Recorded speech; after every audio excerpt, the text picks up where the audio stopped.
In today's video, I'm going to teach you GetFormly Survey Builder tutorial.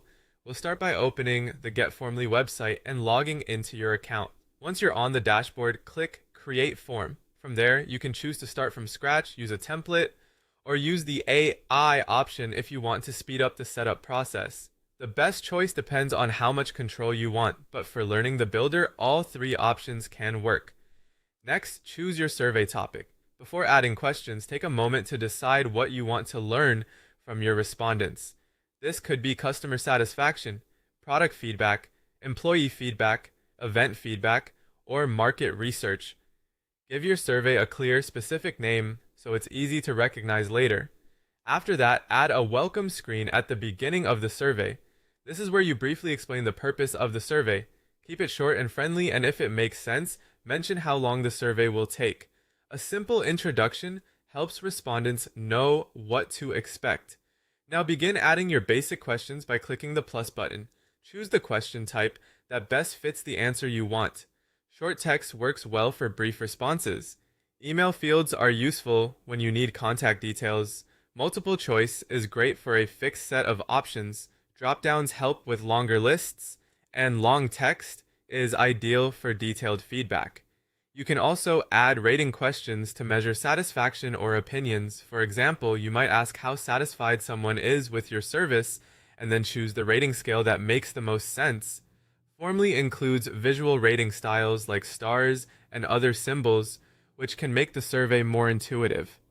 Next, add an opinion scale question for something like how likely a person is to recommend your service. A 0 to 10 scale is a common option, and adding labels can make the meaning of the scale much clearer. If you want to evaluate several statements using the same answers, use a matrix question. This is especially helpful for Likert-style surveys, where respondents rate multiple statements in a consistent format. At this point, if you want to try Formly yourself, you can use the affiliate link in the description. Now let's continue building the survey. Open the settings for important questions and enable required only where an answer is truly necessary. It's a good idea not to make everything mandatory because that can make the survey feel restrictive.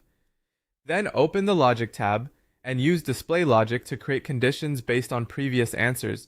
You can show, hide, or jump to questions depending on what someone selects, which keeps the survey more relevant.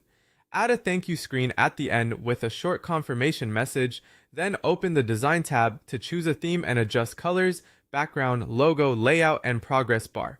Keep everything clean and easy to read. Before publishing, click Preview and go through the survey like a real respondent. Check the wording, answer choices, required fields, rating scales, logic, design, and the thank you screen. Then submit a test response. Go back to the dashboard, open results, and confirm that everything recorded correctly. You can also review submitted answers there and export responses if needed. Once everything looks good, click Publish, copy the survey URL, and share it with your audience through your preferred channel. This makes it easy to use your survey for customers, employees, event attendees, or any other group you want